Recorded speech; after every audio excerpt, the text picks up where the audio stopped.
Welcome back to What's Next with Lacey, the podcast where I interview a variety of young professionals about their career journeys so far. My conversation this week is with Kenzie, a home health occupational therapist for adults and geriatric adults. Occupational therapy is one of those fields that I have always heard mentioned a lot, but never knew exactly what it meant. So while I learned a lot from Kenzie in our conversation and discovered that I could definitely not be an OT because I have zero patience, I am happy to report that I now have my answer to what is occupational therapy. It takes a truly special person to be an OT, so this week I am very excited to highlight the incredible work that Kenzie and all OTs do. As always, remember to rate, follow, and review What's Next wherever you listen to your podcasts. And find me on TikTok, Instagram, and LinkedIn for more What's Next content. Now, I hope you enjoy my conversation with Kenzie. Well, Kenzie, welcome to What's Next. Thank you. I'm glad to be here. I have been so looking forward to this episode for so many reasons. Firstly, you are the first medical professional I've had on the show. Ooh. So not to add any pressure, but you're speaking for the field. I hope I do the industry justice. You will. But also, I feel like just from talking to you, I feel like it's such a special person that does this kind of work. So I'm really excited to highlight you and your work and everything about this. So I'm excited to dig in. Yes, let's do it. First and foremost, the most obvious question, what is an occupational therapist? I'm so glad you asked, especially because your very first semester, honestly, your first week in occupational therapy school, you literally are sat down to learn your elevator speech because no one knows what an occupational therapist is or does. I would describe occupational therapy as a healthcare professional who works with an individual who needs help with things related to occupying your time is how you can kind of think of it.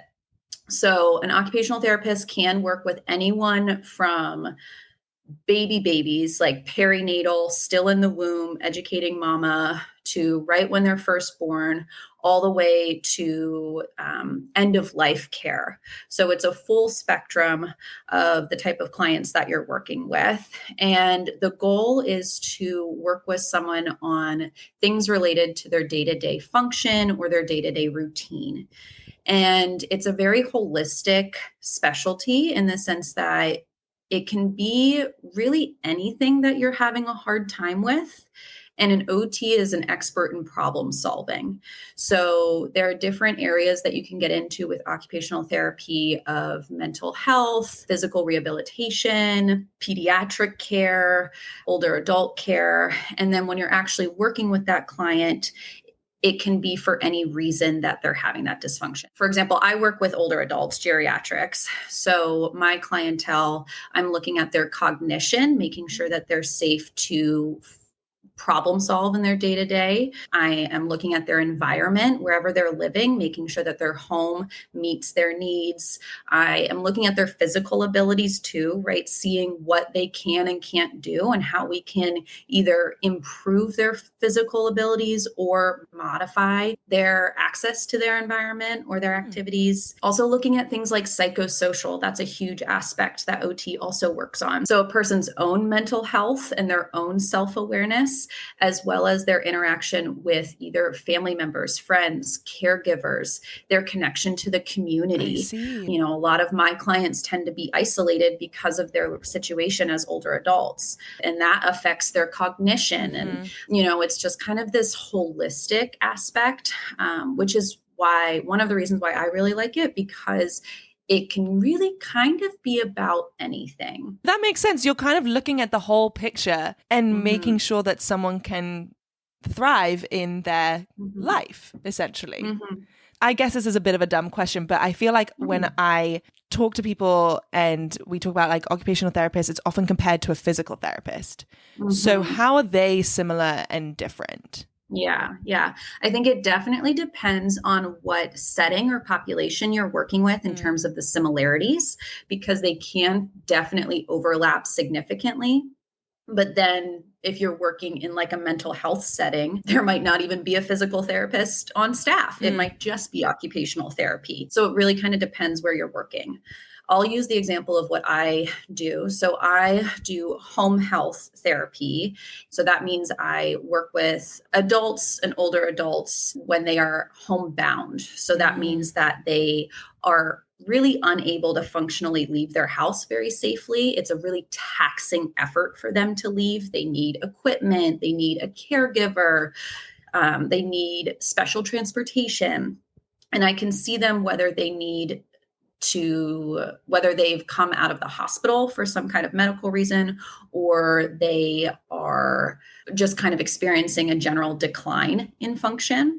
And so I have a physical therapist that I work very closely with, and then I'm the occupational therapist. And the physical therapist is going to work on the things that you're assuming, right? The strength and conditioning, the balance, the walking, making sure that they can physically get around their living space. Occupational therapy says, okay, that's great and wonderful. We do that too. But also, you can walk. Where are you walking to? What are you walking to go do?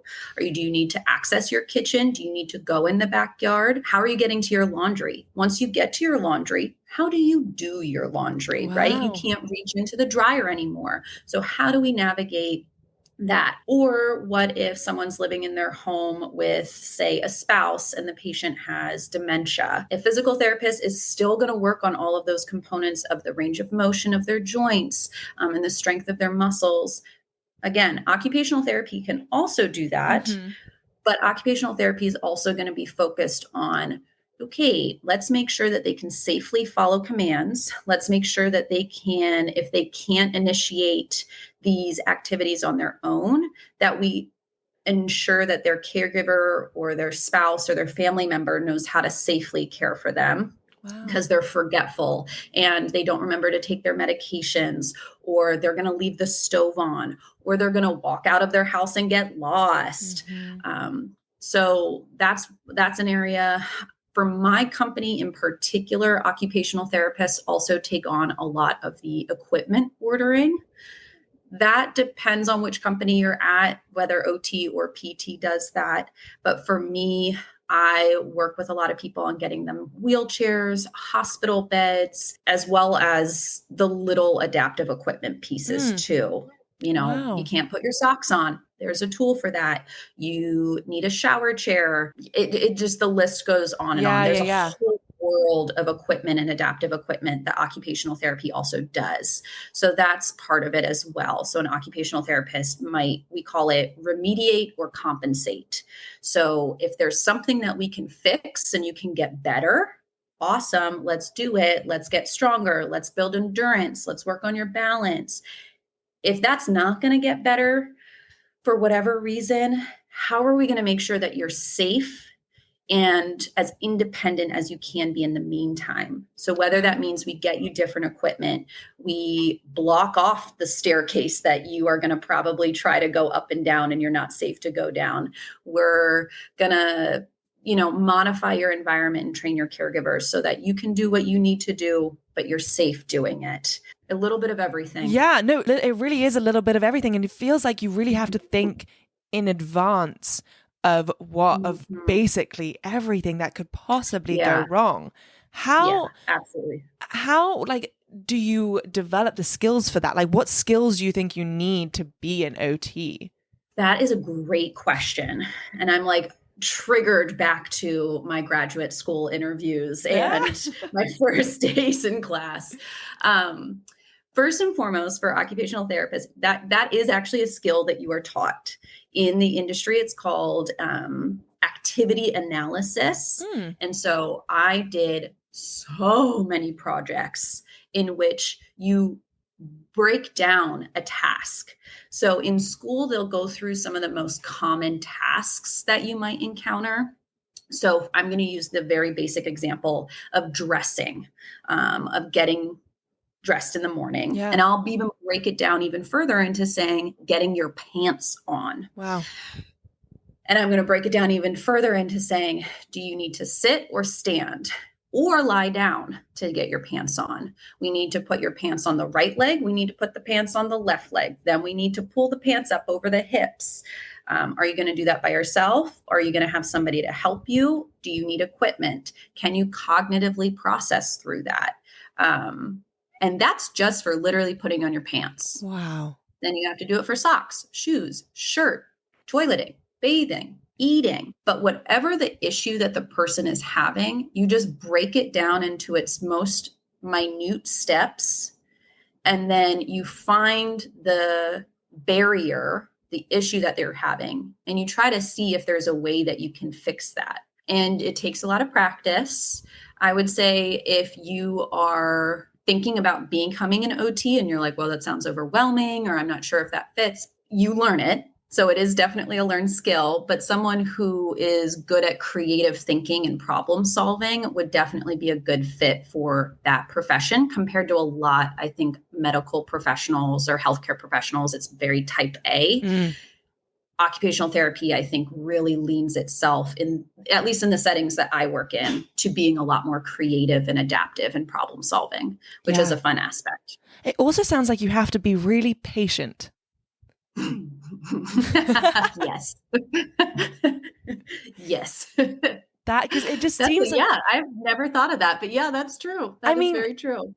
I guess it depends. Like, I'm assuming on like the patient, on how fast they could progress. But some of these people like aren't going to, and that's also patience in and of itself. Is it kind of a different way to look at things, because you're like, okay, well, we're not looking through a plan of progression. We're looking through a plan of just existing. So that must be like a different thing in and of itself as well. I think you hit the nail on the head. And that's something that I tell a lot of my patients all the time, especially for patients who've had some kind of massive illness or injury, in which I do think that you can get back to quote unquote normal. But in the meantime, what are we going to do? Right? I have a ton of surgical patients who hip replacement, spinal surgery, abdominal surgery, knee replacements, you name it. And I say, okay, so you're not allowed to walk on that leg for the next 8 weeks, or you're not allowed to use that arm for 12 weeks. That's a long time. Yeah. What are we going to do in the meantime to make sure you can get back there and get back to being as independent as possible? Because 12 weeks is a long time to be dependent on your husband or your daughter to drive to your house every day to cook you breakfast. So what are some ways that we can progress you, but also let's get functional in the meantime? Yeah, absolutely. So I want to dig in a bit on the nitty gritty of your day. So you said earlier that you work for a company, but is it a hospital? Is it a private company? How does that work? Are OTs often like freelance? Yeah, that's a good distinction, basically like how we get our clients and things like that. So I personally, I'll start with me and then I can kind of dive into what other OTs do. I work for a big nonprofit company in my area, and they are connected to our big local hospital. However, it's a totally different business line, I guess you would say. I don't know anything about healthcare business, but it's totally separate. So we get a lot of referrals from that hospital system. That's like, it makes sense. If you go to this hospital, ideally, most people would like to stay within that company. Right. So that's where most of our referrals come from, but also they can just come from the community. So if you were at home and you were having a really hard time doing something, and you called your primary care physician and you said, Doc, I had COVID and I have long COVID now, and I can't take a shower. So what am I going to do?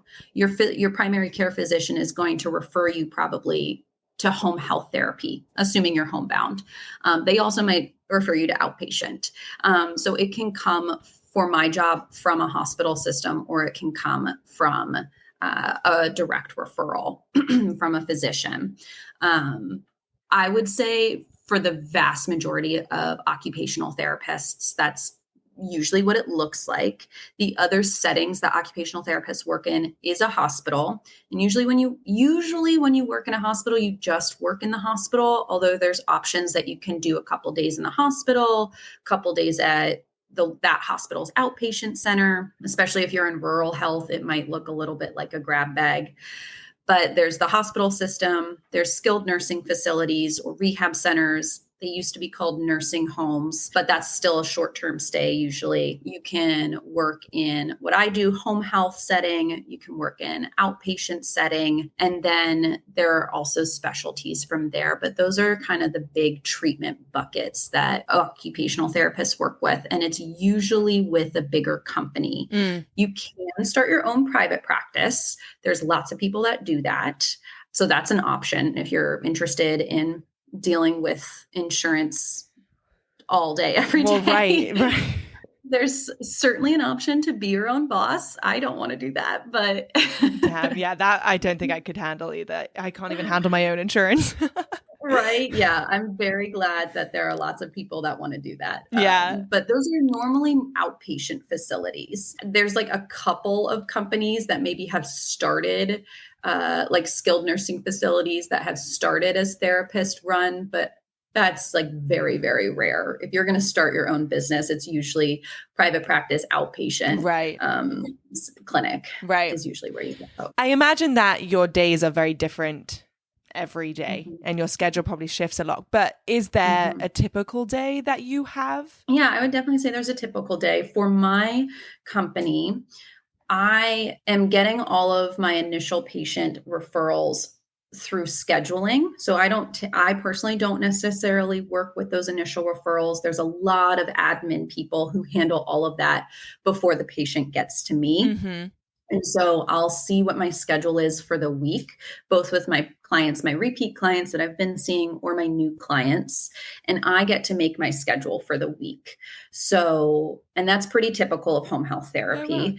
Oh, wow. And so that's one of the things I love about it. There's a lot of autonomy and flexibility in that as well, because it can be so different each day.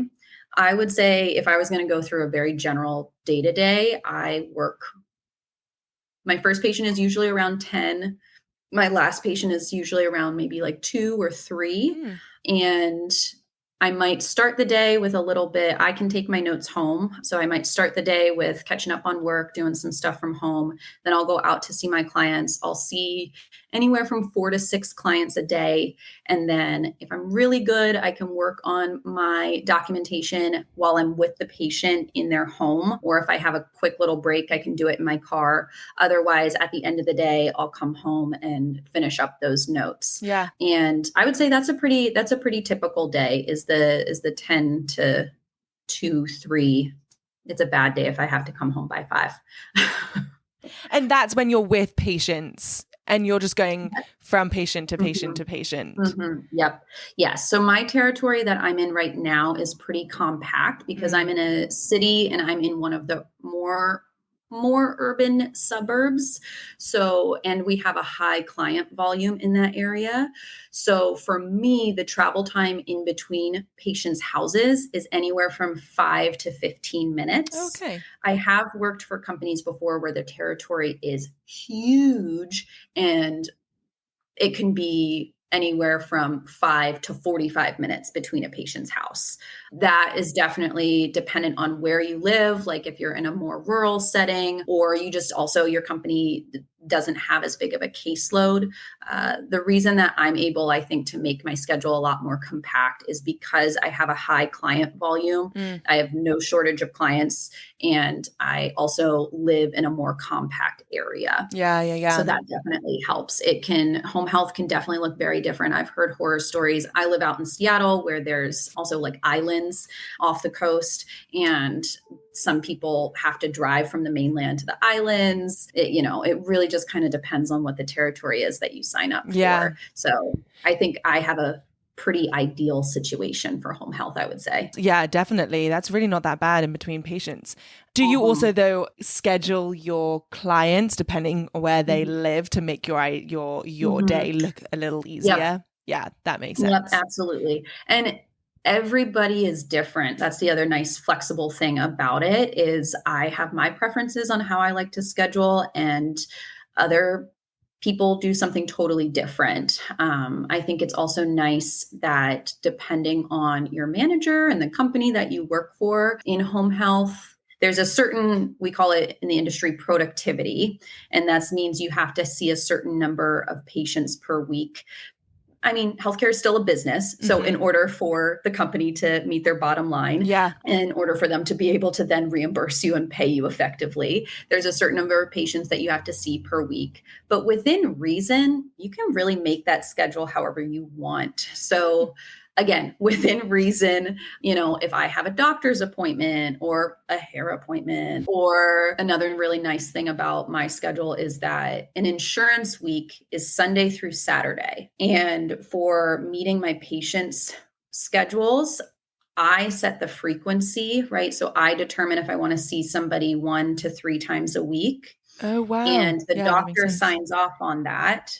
And so I have to honor that the doctor signed off on that and meet that. But insurance doesn't care what days you meet that. So for example, if I know that I need to go out of town, but I don't want to take a personal day, a paid day off, I can just flex my schedule and work Sunday through Thursday and then take off Friday. Oh, Again, wow. that's my company. I don't know that every company does that, but I do know that I've done that in other settings for other companies. And so that's another really nice flexible part of therapy, because that doesn't necessarily happen for like doctors and nurses' schedules. Therapists have a lot more flexibility with that kind of a thing. 100%. And how long are your sessions with your clients, generally speaking? My sessions as occupational therapy are 30 to 45 minutes. So then I book an hour for their appointment, and then that gives me, the 15-ish minutes to get to the next person's house, finish up paperwork, et cetera. And that is pretty standard. I would say the only time that it really runs over that is if you are doing like the very initial paperwork. It's called start of care paperwork. And that's usually just the very first person that goes out to visit. So it's usually a nurse or a physical therapist. It can be an OT. And that's just to start the case. Those appointments can take multiple hours. Oh, wow. Like anywhere from 2 to 3, sometimes 4 hours if it's really a crazy patient case. But also if you have a start of care, you aren't required to see as many patients the rest of the day, because you get each patient, depending on what you're doing with them, an evaluation, a start of care, a treatment, a discharge. It's all weighted different points. And that's how you get to that productivity at the end. I love how flexible your schedule is. That's so interesting to know. Yeah, it's very flexible, very fluid. I think that's one of the pros for people who are looking to get into therapy in general. I would say it's a pretty flexible career path. I'm sure we'll get to the schooling part later, but when you are in school and you graduate, unlike being a doctor, it's match season by the time we're recording this podcast. It is indeed. Everybody on social media found out what specialty they're going to and are locked into for the next 40 years. Occupational therapy is a generalist degree initially. So when you first graduate with your master's or doctorate, you have the exposure to all specialties. So I have enough education that even though I work in geriatrics and older adults, if I wanted to quit tomorrow and work in pediatrics, I could. Might not necessarily get that job because I haven't worked in that setting ever, but you can always switch. You don't necessarily need extra fellowships and internships and credentials. So I know a lot of therapists who have been working for like 30, 40 years and they have done it all. So that's really nice from the burnout perspective. You can for sure specialize, but you can always pivot. I want to touch quickly upon the kind of community of OTs that there might be. You obviously work at this company that probably has other OTs. Do you kind of rely on them for support? Like, what if you come across something that you just like haven't dealt with before? Is there a network for you to kind of get advice from other people? Yes, absolutely. There's definitely always a huge network. For my particular company, one of the many reasons why I chose to pivot from a previous home health company to this one is because it's so large and because there are so many other OTs that I can connect with and seek advice from. I only graduated 3-4 years ago. So it's been really helpful to learn from them. I have worked at other companies before where I am the only OT. And unfortunately, that can be pretty common depending on where you work and the company that you work for.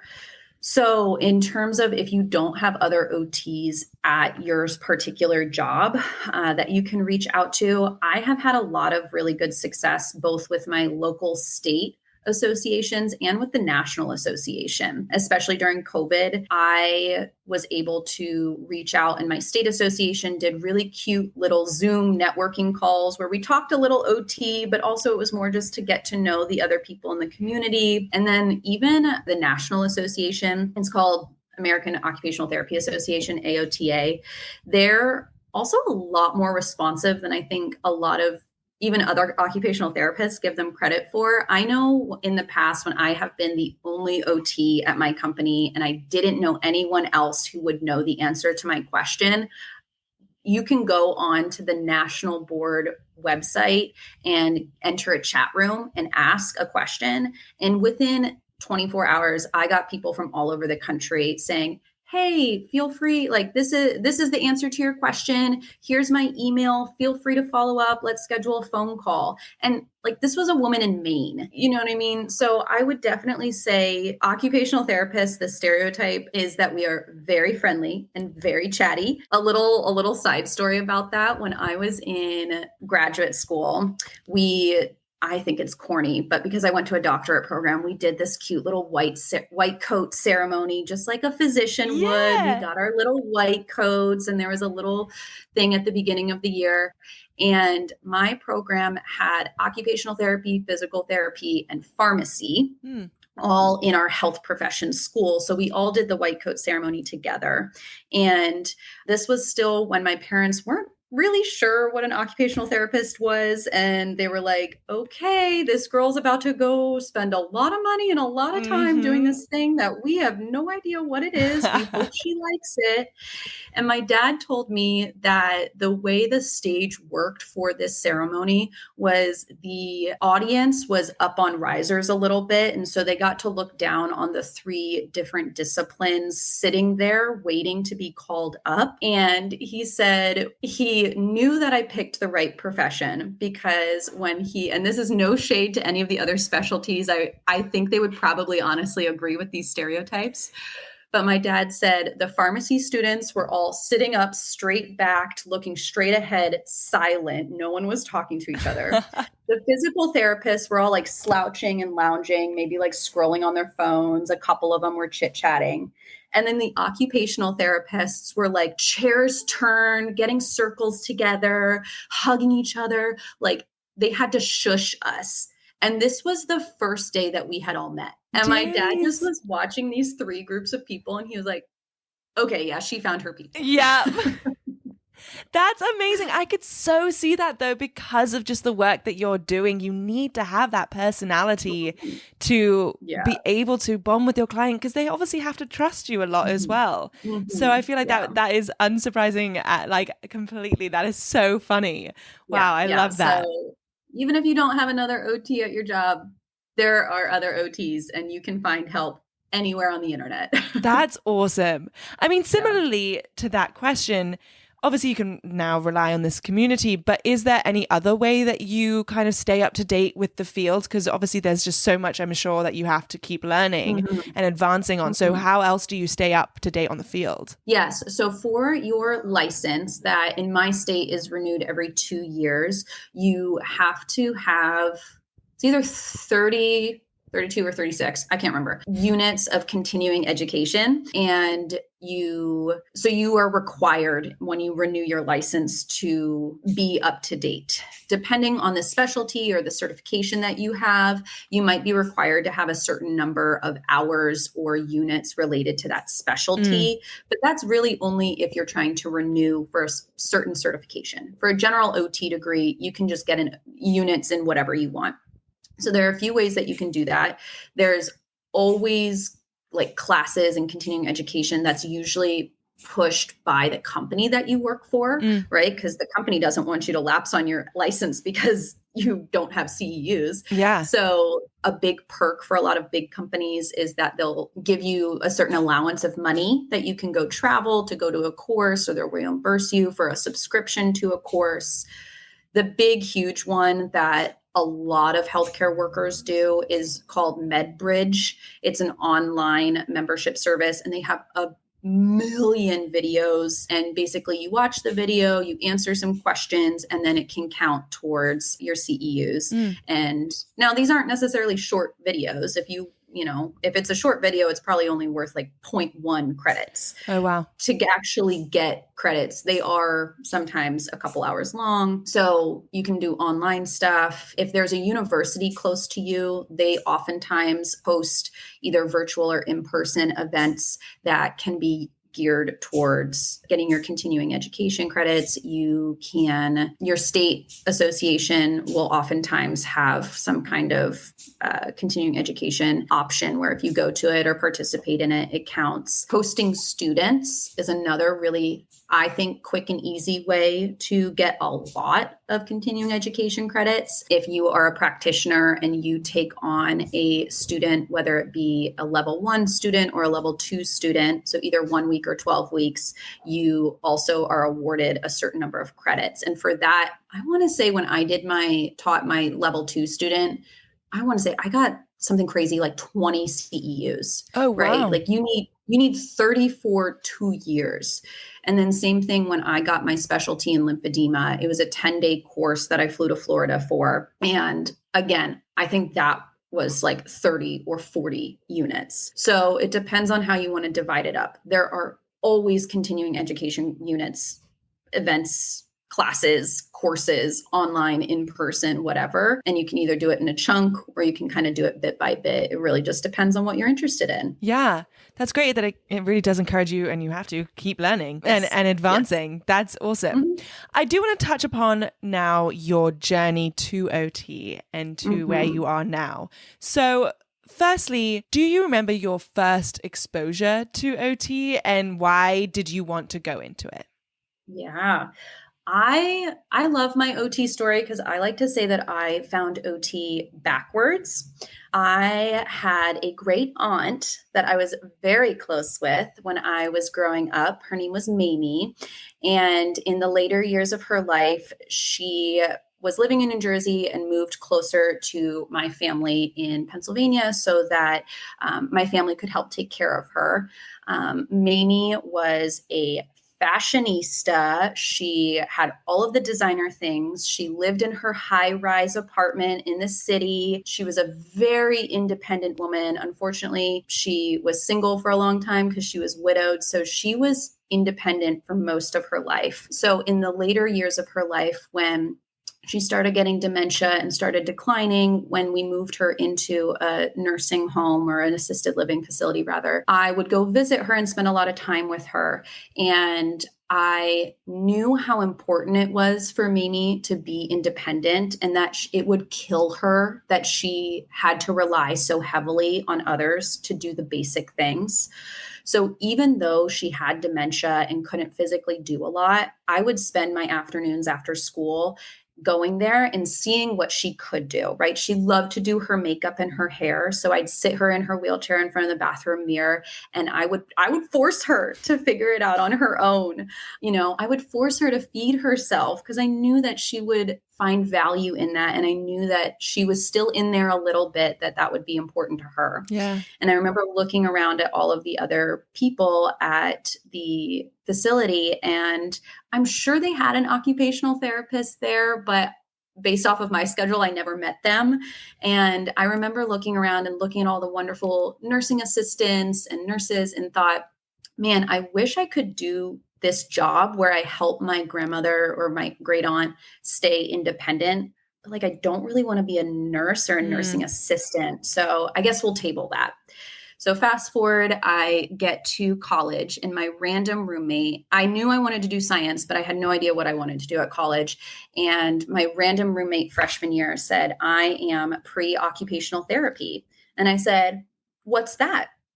And she explained it to me. And I said, oh my God, that's what I want to do. It was really just by happenstance. So I feel really lucky that I knew what I wanted to do. And then there was a job for that. That I feel like is a career lottery. I feel like people search their entire lives for that. So I personally feel really, really blessed that it just kind of fell into my lap. I dabbled a little bit to make sure that I knew I wanted to do that. I did some event planning internships and I did some, I knew I wanted to be in healthcare. So I shadowed the CEO of the local children's hospital. And I was like, this is absolutely miserable. I have no desire to look at the spreadsheets, get me in the surgery room. So I think after a couple years of dabbling, but still always being involved in like the pre-occupational therapy club on campus and things like that, I decided to apply. I went to Creighton University in Omaha, Nebraska, and they have a graduate program there. So that was also really easy. I loved my undergraduate school. So I definitely applied there. I applied to a couple of other East Coast schools because I'm from the East Coast. So I thought I would want to go back there. Pro tip to anyone listening that wants to apply to OT school, apply to more than 3. People are like, oh, that's so nice that you stayed at Creighton. And I'm like, yes, it is wonderful. Creighton's amazing. It's also the only school I got into. It is definitely tough. I think there's a stereotype that OT is not a rigorous program, and it for sure is. Yeah, gosh, that's so interesting. Yeah, at least I would say that's like a little bit of a stigma in the healthcare field. Oh, I see. But I think a lot of people are incorrect in that. Yeah.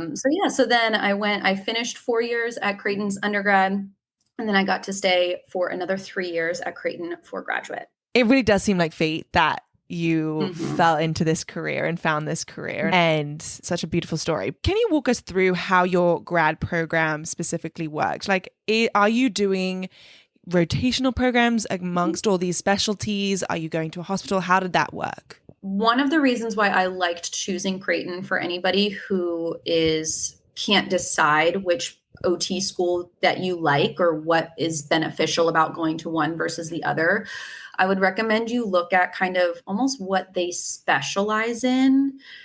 There is a certain requirement that all programs have to make. But for example, my school was really heavy on clinical hours, whereas another big school that a lot of my friends went to in Washington University in St. Louis are really big on research hours.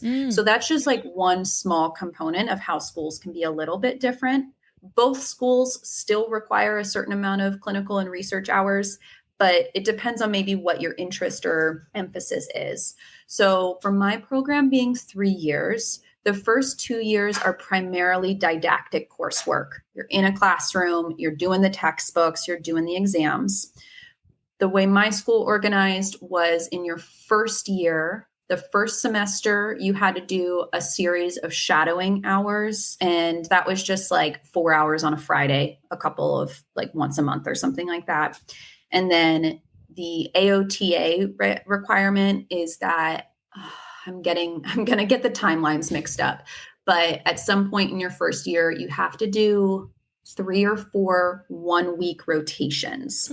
And that's where you do go to a hospital, skilled nursing facility. You follow a home health clinician. Mine were also, you can also get pretty creative with that time. I went to like a multiple sclerosis adult day program. So it can be really creative. Those 1 weeks are primarily still observation, but there might be a couple of like, they might ask you to, for example, my multiple sclerosis day program, we had to run a little group activity.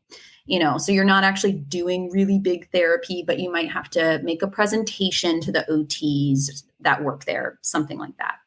Then your second year, the big things are the 2 level 2 fieldwork rotations, and those are 12 weeks. And those are your intensive rotations in which, again, you're back to a hospital, home health setting, outpatient setting, something more traditional. And you are with typically one OT for those full 12 weeks. And by the end of the 12 weeks, it's expected that you are quote unquote entry level clinician in that profession, or rather in that field. So theoretically, by the end of the 12 weeks, you could be hired on to be an OT there. And so there's a series of check-ins and items that you have to demonstrate understanding and proficiency in. So that one's definitely the intensive section. Now, probably the big main thing that makes a doctorate program different from a master's program is then I had one more 16-week clinical rotation This is called your capstone rotation. And this is for people in other industries are familiar with the phrase thesis or dissertation. This is that. And the fun, really stressful part about it is just like thesis and dissertation, your capstone project, you design it yourself. So all of those rotations up to that point, you are more or less assigned. There's a lottery system. You might have some semblance of where you're going or what you're doing, but it's mainly you're just assigned. Your capstone is your chance to pick a specialty or a project or a population or a setting where you're not only where you are actually designing your own goals. It's not necessarily I'm going to be proficient in or entry level by the end of this capstone experience. It's you could be doing research, you could be doing academia and curriculum development, you could be starting community-led programs or nonprofits or foundations. It is whatever you want it to be. And throughout your 3 years that you're at your program, your professors are going to be going through some checks and balances to make sure that your goals are appropriate, realistic, and sufficiently meet the expectations of what is demanded of a capstone project. Can you say what you ultimately did for your capstone? Absolutely. So I did my specialty area in mental health, specifically adult and geriatric mental health. So I did 2 parts. I did a clinical piece and I did an academia piece. So the clinical piece was in my state, this doesn't exist in most states, but we actually had a hospital that had a specific floor for acute geriatric mental health. And so I did my rotation there where I would go 2 or 3 days a week and I'd work on the floor of this hospital with these patients. And obviously, because it's capstone, you can't just work with the patients. You have to add something to the department. So my specialty was also working on building a sensory room or sensory cart and educating the clinicians, not only the OTs, but also the doctors and the nurses on the floor and the patients on how to integrate sensory means as a coping skill. Fast forward, COVID cut that short, but that's another story. So that was the clinical piece. And then the academic piece was I was more or less a self-prescribed TA for my mental health class. However, for the capstone piece, I also was in charge I had to give a lecture. I was developing exam questions. I was updating the curriculum. And then I also, on our campus for the health professions, you have a variety of different interest clubs. So a neurology club, a pediatric club. My school at that time didn't have a mental health club. And so I also started that as well. And I will say that is more of like a clinical professional development club. I'm sure they do self mental health fun activities, but it was more with the mindset of how can I as a clinician help address my patient's mental health needs. So that's what I did. For anyone who's interested in OT school and getting your doctorate, I would say also feel free to get way more creative than I did. I feel like I did a pretty cut and dry capstone. I had a friend who went to Colorado and lived in the mountains and helped develop an adaptive ski program at Breckenridge. So if you ever go to Breckenridge and you see the adaptive ski program, that's one of my friends. Wow. She helped to build that and get that going or at least make it bigger. And then I had another friend who she went to Iowa State undergrad, and I guess they have some kind of fashion school or program there. And so she went there and helped to develop a line of adaptive clothing for people. So yeah. And then I have another friend who went to the low income communities in Omaha in the middle school and high school age range. And she hosted some after school girls programs for education for everything from periods and menstruation, safe sex, healthy relationships, how to eat healthy, how to love yourself. And so she did this really cool after school program with these young women. So you can get it's whatever you want it to be. It's Yeah. how I think the idea for the industry and the education is, how can we challenge our occupational therapy students to take what they've learned and understand about OT and really see how far you can go in the world with this education and with this degree. And it doesn't have to be just, I go into the hospital from 9 to 5. See how prolific the specialty can be. And then it also helps educate other people in the community that otherwise wouldn't have been exposed to it. Is there a reason, other than this incredible capstone project that sounds amazing, but is there another reason to do this doctorate versus just finishing out a master's? So, and this is a hot button topic, I think, in the industry. So I apologize if I say the wrong thing to any OTs who are listening to me. So over the years, occupational therapy, like 30 years ago, used to just be a bachelor's. So just like you were going to get a degree in exercise science, you can get a degree in occupational therapy. And then it bumped up to a master's, and it's been a master's for years. And then a couple programs decided to make it a doctorate and make it a little bit more specialized. And then now the industry is deciding and hasn't been able to decide concretely whether or not a master's versus a doctorate are going to be required. So for example, physical therapists, everybody's a doctorate. There is no option for a master's. Occupational therapy is still deciding on whether or not that is going to be a requirement. So for you personally, when you are looking at programs as to whether you want to do a master's versus a doctorate, one motivation for a lot of people is that depending on when you're enrolling, for me, they were like, in 2024, it's going to be required that it's a doctorate, so you might as well do it now. They've been saying that for years. It still hasn't actually come to fruition, as far as I know. So that's one reason, but I would say that's not a good reason to do it as of now. I would say if you're interested in maybe doing a little bit more specializing, or depending again back to the difference in programs, research versus clinical hours versus, other special things that the school might offer as part of their program, that's an option.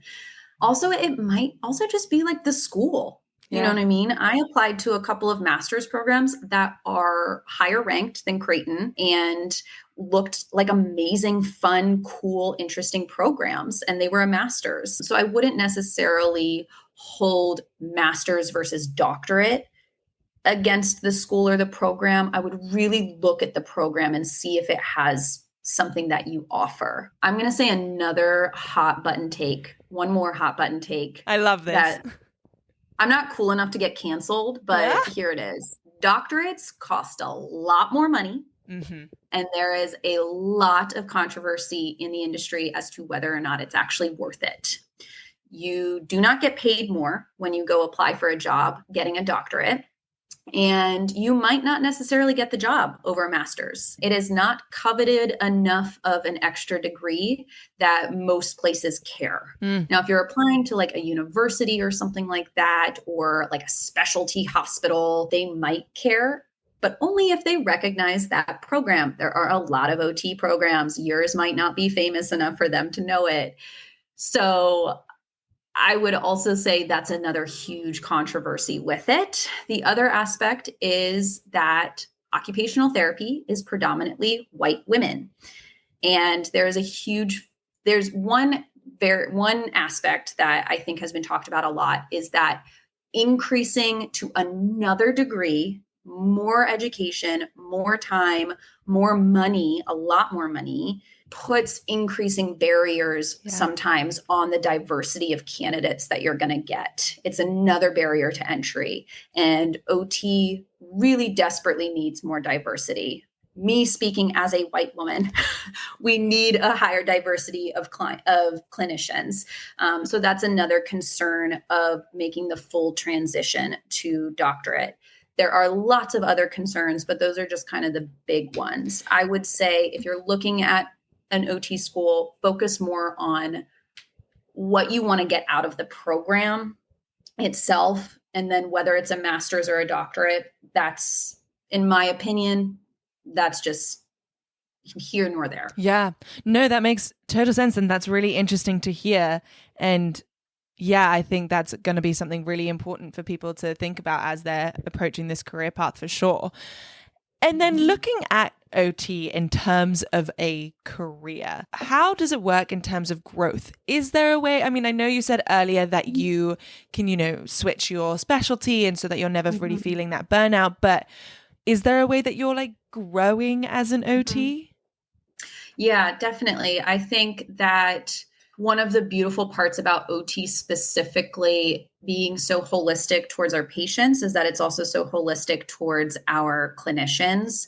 And having the education of an OT gives you also just a different perspective on the world. So the most traditional, to just answer your question straight out, the most traditional ways to grow are other management positions in your healthcare organization, or maybe like owning your own practice. Those are the most traditional ways to grow. But I would say OT allows you to also have a different perspective on the world so that you can get more creative. So, for example, most recently, I saw a job posting for Microsoft that I don't remember what they called it, but basically it's a diversity and inclusivity adaptive modification position in their corporate field, right? So it's someone who's looking at the employment pool and saying, how can we make sure that all of our employees can access their day-to-day job successfully? That's a non-traditional OT job. And who knows how high you can go with that, right? You can start completely different in your own businesses in terms of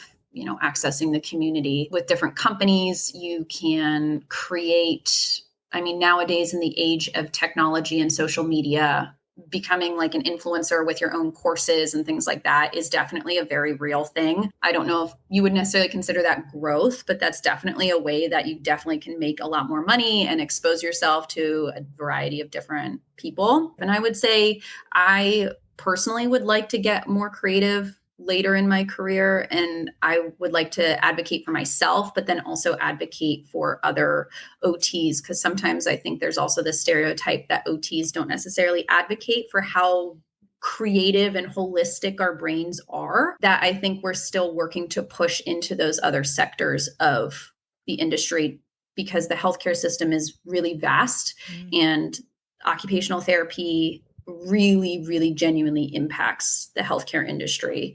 There's been some really cool research into how occupational therapy, when they analyzed a whole bunch of different disciplines, nursing, PT, speech, doctors, respiratory therapists, everybody, occupational therapists were the only ones to have successful outcomes for their patients consistently and make money for the healthcare industry.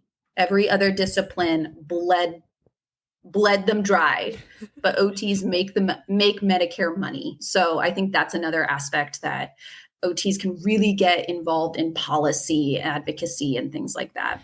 That's fascinating. Yeah, I feel like so many people just don't even think about what you're thinking about. Going back to what we were saying earlier in terms of just like putting on your clothes. So many people take that for granted. And that's obviously such a thing that makes you function in society. Like you help people function in society. And that is so important. That is like such incredible work to be doing. So wildly impressive. In its entirety, for sure. I will say we are almost coming to the end of our conversation, and you've given us such incredible advice so far, but I do want to pick your brain more. Specifically for OT, like what advice would you give for someone who wants to be an OT? Go shadow an OT. OTs, like I said, are super welcoming and friendly. If you can find a way to shadow an OT, and it can be an OT in any setting, and you'll learn a little bit about what OT does. So if you can find a way to shadow an OT, definitely do that so that you can learn more about what it is before you decide whether or not you want to spend a lot of time and money getting the degree. And just get as much exposure to as many different types of OT as there are. So even if you know for a fact you shadowed a pediatric OT and you're like, that's it for me, that's what I want to do, still be open to looking at, because you have to get certain number of shadowing hours. So go shadow a hand therapist, go shadow a hospital therapist, go shadow, a geriatric home health therapist. That way you kind of really get a better understanding of all of the different areas that OT can touch. For sure. What do you think is the best career advice that you've ever been given? OT specifically, or just generally speaking? Oh, that is hard. I have one, but I feel like I'm going to come up with a better one later. It's like not that impactful, but for someone who works in the healthcare field, I find it important. If you're in healthcare, or if you've experienced the healthcare system on the patient side, you know there is so much documentation. There is so much paperwork that goes into it. And your doctor or your therapist is whatever they're doing with you, there's whatever sentence you say, there's so much paperwork that goes on behind it. I think some of the best, most like used advice that I've ever received is don't worry about the paperwork. It will always get done. You can always fix it later. Focus on your patient and making sure that your patient knows that you're there and you're listening to them. Because it's true. I think a lot of people get really bogged down by trying to do point of service documentation, meaning doing paperwork right in front of the patient. And that takes away from your connection with the patient. And no clinician likes it, but there's so much pressure on healthcare workers to get the documentation done right there and then. And hopefully, if you work with a good enough management team, if you make a mistake on the paperwork, someone's going to hopefully catch it on the back end and you can fix it later. Or also it will always get done. Yeah. Hopefully you have a supportive management team that allows you that. But I think for me, that was some really helpful advice as a new grad. Documentation will always get done. Focus on your patient, focus on making sure, because, you know, there's the age-old test or the age-old sentiment of no one cares how much you know, they only care how much you care, or something like that. I butchered it, but no, that still sounds like a great quote. Just that in and of itself, in general, right? Yeah. That's excellent advice. I think that also can be applicable for healthcare in so many other ways, and in so many other industries as well. Like the work will get done, but just, you know, be there for the people around you for sure. Yeah, definitely. And then last question, which I'm so sad to be wrapping up this conversation because I'm absolutely, so fun. This has been so fun. I've so enjoyed it and it's been so eye-opening. I've learned so much. But finally, for you, Kenzie, what's next? Ooh. What is next for me? I think I'm going to keep going with what I'm doing. I really, really love my job and my team and my company right now. So I have some ideas in some new continuing eds that I want to do, back to all of those lovely continuing eds. Trying to dive into learning more about policy and insurance and all those really boring but very important things that are involved in my job. Yeah, just trying to learn more, but keep doing my job. Wow. Which isn't very exciting, but I'm just going to keep going. I think that is very exciting. And I think I also just want to say that you are doing God's work, and that you should be like, I think everyone owes so much to, you know, everyone in healthcare, but like what it sounds like you are doing is incredibly important and takes a very special kind of person. So thank you for coming on today. Thank you for doing what you do. And thanks for all your excellent advice. And this has been really fun. It has been. Thank you so much for having me. This has been great.